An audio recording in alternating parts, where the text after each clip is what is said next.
ये है दिल्ली दर्पण। नमस्कार दोस्तों, दिल्ली दर्पण टीवी देख रहे हैं आप, और मैं आज आपसे फिर चर्चा कर रहा हूं दिल्ली नगर निगम चुनाव की, जहां पर 6 जनवरी को जब मेयर पद का चुनाव होना था, उस दौरान जो हंगामा हुआ वो पूरी दिल्ली ने देखा और पूरे नेशनल मीडिया पर वो चला कि कितना शर्मनाक दिन था वो लोकतंत्र के लिए। जिन पार्षदों को दिल्ली के समस्याओं पर चर्चा करने के लिए भेजा था, समाधान करने के लिए भेजा था, वो वहाँ पर कर क्या रहे हैं वो सब आप लोगों ने देखा। और केवल सदन में ही नहीं, उसके बाद बीजेपी और आम आदमी पार्टी सड़कों पर भी उतर आई। आम आदमी पार्टी ने इसे लोकतंत्र की हत्या करार दिया और सीधे सीधे एलजी पर आरोप लगाया कि वो बीजेपी कार्यकर्ता की तरह काम कर रहे हैं और तमाम ऐसे फैसले ले रहे हैं जिनसे बीजेपी को फ़ायदा होता हो। तो वहीं बीजेपी भी आप पर गुंडागर्दी के आरोप लगा रही है। बीजेपी ने भी राजघाट पर जाकर के आम आदमी पार्टी के खिलाफ प्रदर्शन किया और आरोप लगाया कि वो गुंडई पर उतर आई है। चुनाव के दिन जब हंगामा हुआ, उस दौरान ही बीजेपी सांसद मनोज तिवारी ने भी कहा कि भाई ये आम आदमी पार्टी इस तरह की गुंडागर्दी कर क्यों रही है। जब दिल्ली नगर निगम में उसके पास स्पष्ट बहुमत है तो फिर डर किस बात का। क्या होता अगर मनोनीत निगम पार्षद पहले शपथ ले लेते। आम आदमी पार्टी को किस बात का डर है? क्या क्रॉस वोटिंग का डर है? जी हाँ, आम आदमी पार्टी को सचमुच क्रॉस वोटिंग का ही डर था। आम आदमी पार्टी को ऐन वक्त पर यह पता लग चुका था कि एमसीडी में 6 दिसंबर को होने वाला क्या है। जिस दिन वो पहुंचे उसी दौरान आम आदमी पार्टी के कुछ वरिष्ठ नेताओं को ये खबर दी गई। एलजी ने जिन 10 निगम पार्षदों को मनोनीत किया है, पीठासीन अधिकारी सत्या शर्मा उन 10 निगम पार्षदों को पहले शपथ दिलाना चाहती थी। कोशिश ये थी, जैसा कि आम आदमी पार्टी आरोप लगा रही है, कि वो 10 निगम पार्षद भी वोटिंग करने वाले थे। हालांकि ये बिल्कुल असंवैधानिक है। दिल्ली नगर निगम एक्ट इसकी इजाज़त नहीं देता, लेकिन यहाँ एक्ट की परवाह किसे है, संविधान की परवाह किसे है। कुछ हालात ऐसे ही बता रहे हैं और आम आदमी पार्टी का भी ऐसा ही आरोप है। अगर वो 10 निगम पार्षद भी वोट दे देते और कुछ क्रॉस वोटिंग हो जाती तो यकीनन जो राजनीतिक पंडित और सूत्र हमें बता रहे हैं, उस दिन मेयर और डिप्टी मेयर बीजेपी के ही चुन करके आते। लेकिन ऐन वक्त पर मिली सूचना ने पूरी बीजेपी का खेल बिगाड़ के रख दिया। आम आदमी पार्टी ने वो उत्पात मचाया, वो हल्ला मचाया कि सदन को चलने ही नहीं दिया गया। नतीजा, उस दिन के लिए सदन की बैठक स्थगित हो गई और अब कब होगी ये कहना मुश्किल है। हो सकता है 10 से 15 दिन का समय और लग जाए। एलजी को फिर वही प्रक्रिया दोबारा से करनी होगी। वो फिर पीठासीन अधिकारी नियुक्त करेंगे, फाइल भेजेंगे और सदन की तारीख तय करेंगे। लेकिन फिर भी क्या होगा? क्या बीजेपी अपने उस खेल में कामयाब हो पाएगी या आम आदमी पार्टी अपने पार्षदों को क्रॉस वोटिंग करने से बचा पाएगी? और केवल यही नहीं है, बीजेपी की रणनीति तो ये भी है कि बेशक मेयर और डिप्टी मेयर आम आदमी पार्टी का बन जाए, लेकिन स्टैंडिंग कमेटी में वो किसी भी सूरत पर आना चाहती है। और स्टैंडिंग कमेटी वो कमेटी होती है जो सारे महत्वपूर्ण फैसले लेती है। वित्तीय जितने भी प्रोजेक्ट और बजट होता है वो पास होता है, वो स्टैंडिंग कमेटी ही पास करती है। तो इसलिए जो इस सबसे शक्तिशाली पावरफुल कमेटी में स्थान जगह मिल सके, बीजेपी इसके लिए पूरी कोशिश कर रही है। और उसकी कोशिश है कि उसके ज़्यादा से ज़्यादा सदस्य चुन करके आएँ, चाहे वो सदन में हो चाहे वो जोन के जरिए हों, ताकि यहाँ पर वो स्थायी समिति का चेयरमैन और डिप्टी चेयरमैन अपना बना सके।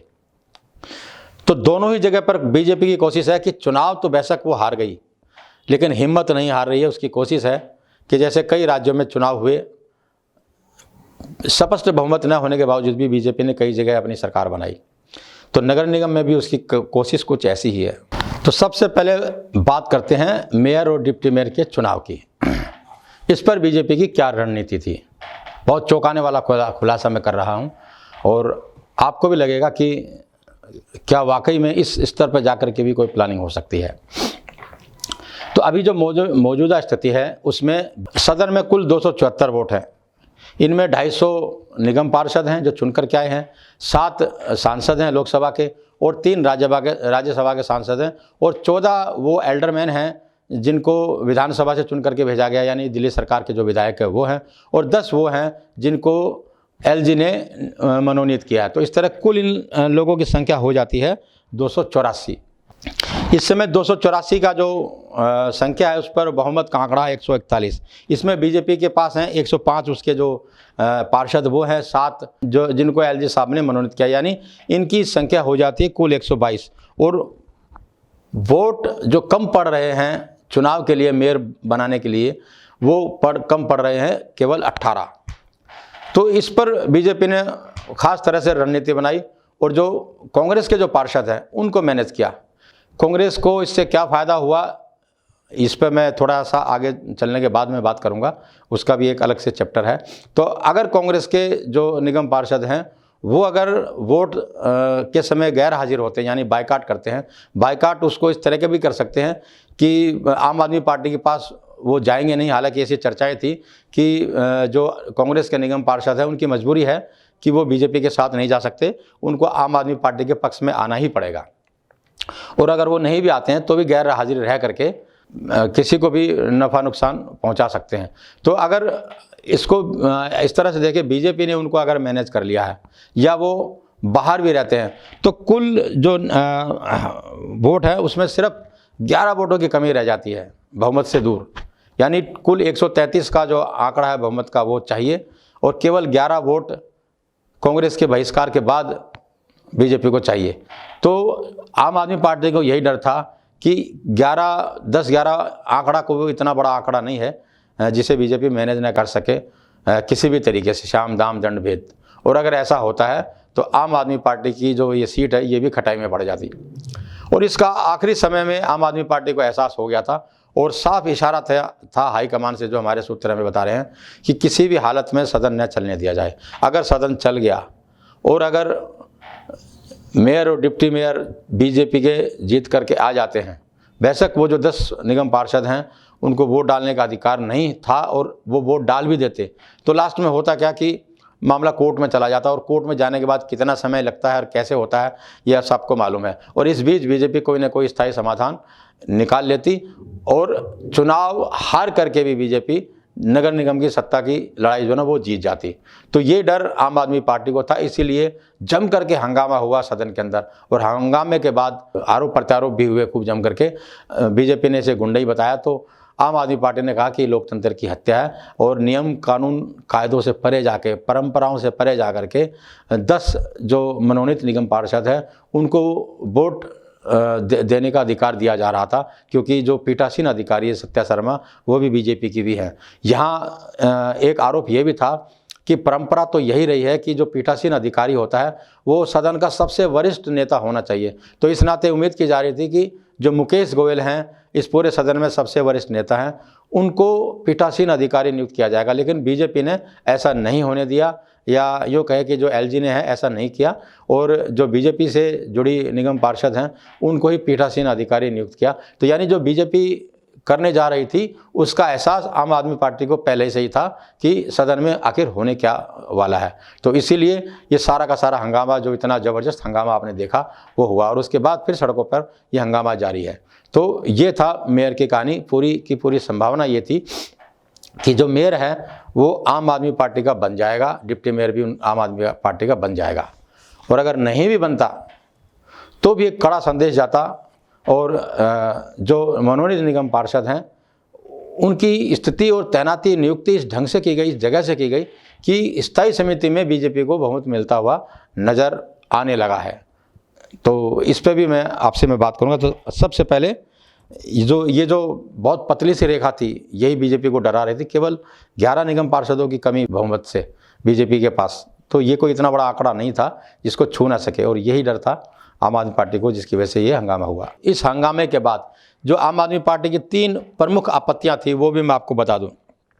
जैसा कि थोड़ी देर पहले मैंने बताया कि पीठासीन अधिकारी वरिष्ठ नेता को बनाया जाना था, आम आदमी पार्टी के मुकेश गोयल को बनाया जाना था, लेकिन एलजी साहब ने बीजेपी के ही पार्षद को नियुक्त कर दिया। तो इस पर एक आपत्ति इनको ये थी। दूसरा, जो एल्डरमैन दिल्ली सरकार की सिफारिश पर बनते हैं, अक्सर सालों से यही होता आया, जब कांग्रेस की सरकार थी तब कांग्रेस की सरकार की सिफारिश पर ही एल्डरमैन एलजी नियुक्त करते रहे हैं मेरी भी जानकारी में है, हमारे यहाँ से जो हरिशंकर विधायक हैं वो एल्डरमैन रहे हैं। दिल्ली सरकार जब थी दिल्ली के अंदर, तो दिल्ली सरकार की सिफारिश पर विधायकों को एल्डरमैन बनाया जाता है। लेकिन इस बार एलजी साहब ने दिल्ली सरकार को पूरी तरह से बाईपास कर दिया और जो बीजेपी से जुड़े कार्यकर्ताओं नेताओं को ही एल्डरमैन बना दिया, और वो भी ऐसी जगह पे जहाँ वो बीजेपी को फ़ायदा पहुँचा सकें।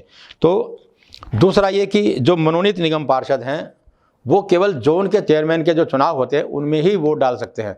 लेकिन यहाँ पर कोशिश ये की गई, जैसा कि आम आदमी पार्टी आरोप लगा रही है, कि वो 10 एल्डरमैन जो एलजी साहब ने नियुक्त किए हैं वो भी वोट डालने जा रहे थे। बीजेपी की कोशिश थी, या उनको जो पीठासीन अधिकारी है वो इजाज़त देने वाले थे, वो भी वोट डाल सकते हैं। और ऐसा होता तो क्या स्थिति होती, यही सब मैंने आपको इन सब चीज़ों पे बताया। तो यही जो बीजेपी का अंकगणित था, जिसके बल पर उसको भरोसा था कि वो थोड़ी सी मेहनत, चालबाजी, बदमाशी, दबंगई, ये सब कर करके किसी भी तरीके से एन केन प्रकरण अपना मेयर और डिप्टी मेयर चुन लेती। लेकिन जो सबसे पावरफुल कमेटी है उसमें उसने बहुत ज़्यादा चालाकी से काम किया है। जो सबसे पावरफुल कमेटी है उसके अंदर जो टोटल जो वोट होते हैं वो 18 वोट होते हैं। 18 में जो 6 जो वोट होते हैं वो सदन से चुन के आते हैं, और जो 12 वोट है दिल्ली के 12 जोनों से चुन करके आते हैं। तो यहाँ भी बीजेपी ने ज़बरदस्त खेल किया है, और जो एलजी साहब हैं उन्होंने पूरी की पूरी मदद की है बीजेपी को कि जो स्थायी समिति है उसके अंदर जो बीजेपी की संख्या है वो ज़्यादा से ज़्यादा बढ़ करके आ जाए। जो जोन चेयरमैन हैं वो बीजेपी के बन जाएं।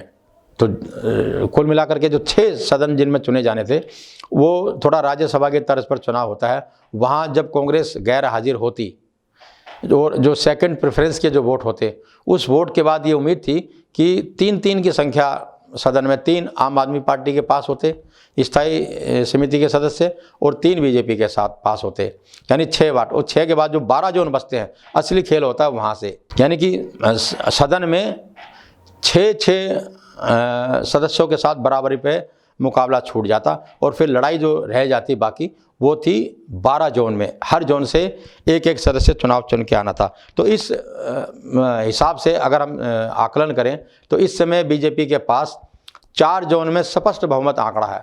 इनमें एक है केशवपुरम जोन है, नजफकोट जोन है, शाहदरा नॉर्थ और शाहदरा साउथ। ये 4 जोन बीजेपी के पास है, स्पष्ट बहुमत है। और बाकी जो 8 हैं, उन 8 जोनों में आम आदमी पार्टी आगे है। वो 8 जोन कौन कौन से हैं? वो 8 जोन है central, city, Paharganj, civil line, Karol Bagh, Rohini, Narela, south और वेस्ट। ये जो 8 जोन हैं, इन 8 जोनों में आम आदमी पार्टी का बहुमत है। लेकिन इनमें 3 जोन ऐसे हैं जो थोड़े से अंतराल से ही आम आदमी पार्टी आगे है। तो इसके अंदर जो 3 जोन है खासकर, यहाँ बीजेपी ने बड़ा खेल किया है, और इस खेल में साथ दिया है हमारे एलजी साहब ने। कैसे साथ दिया है? जैसे हम बात करें केवल सिविल लाइन जोन की, इस सिविल लाइन जोन के अंदर आम आदमी पार्टी के 9 पार्षद हैं, जबकि एलजी साहब ने यहाँ 4 पार्षद मनोनीत किए हैं, और 6 पार्षद यहाँ बीजेपी के हैं।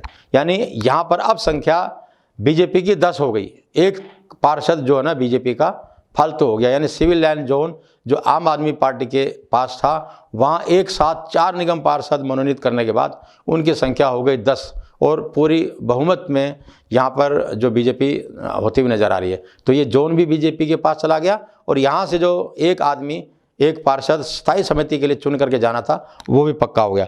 दूसरा जोन है नरेला जोन।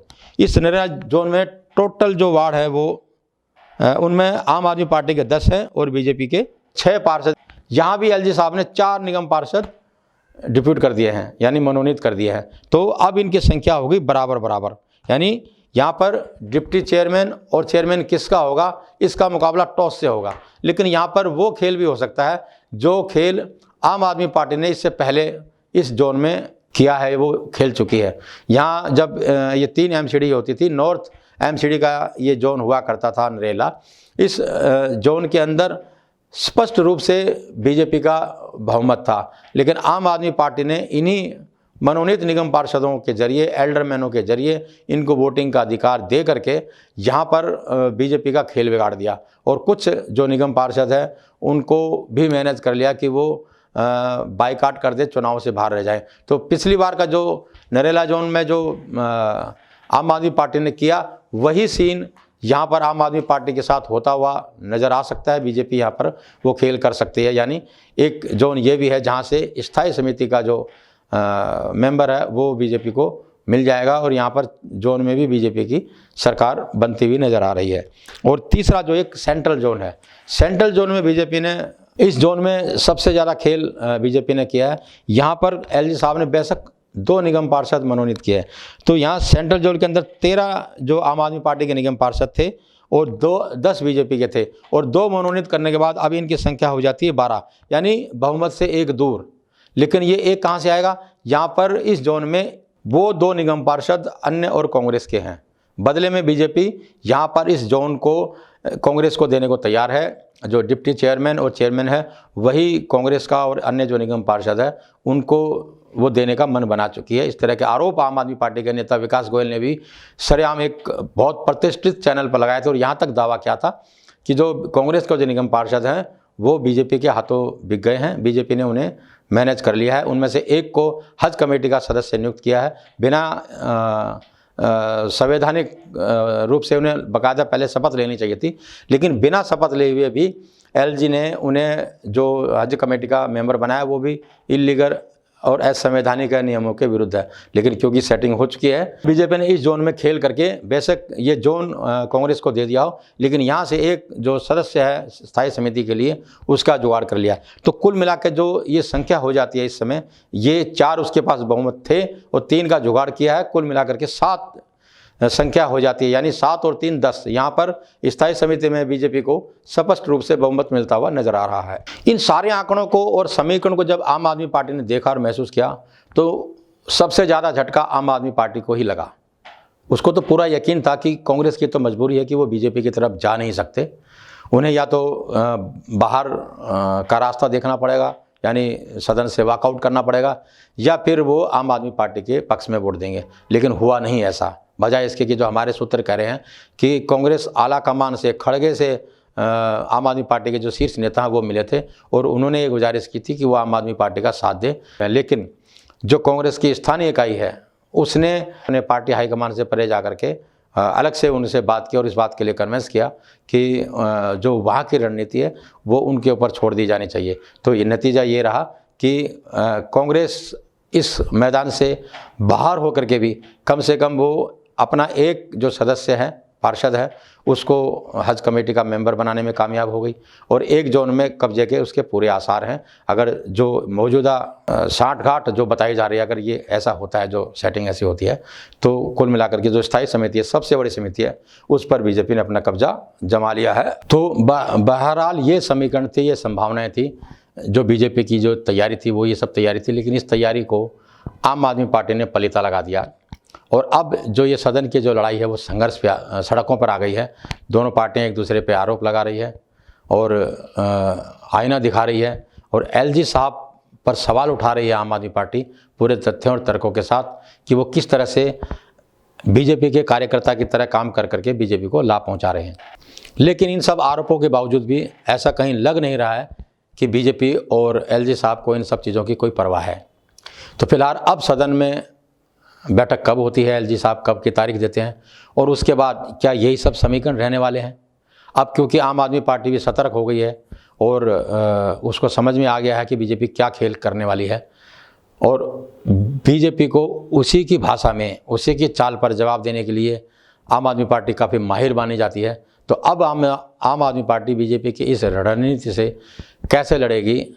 चुनाव जीता है और अब जो deputy mayor, standing committee chairman और जोन, उनको किस तरह से जीतेगी, ये एक बहुत बड़ी चुनौती आम आदमी पार्टी के पास है, बावजूद इसके कि बहुमत उसके पास है। होता क्या है इसकी जानकारी भी हम आपको देते रहेंगे। अगर आपको अच्छा लगे तो कमेंट्स कीजिए और कोई सुझाव देना चाहें तो आपका स्वागत है। धन्यवाद। लेटेस्ट खबरों के लिए सब्सक्राइब करें हमारा YouTube चैनल या फिर लॉग ऑन करें www.delhidarpantv.com। खबरों की कवरेज और विज्ञापनों के लिए संपर्क करें इस नंबर पर।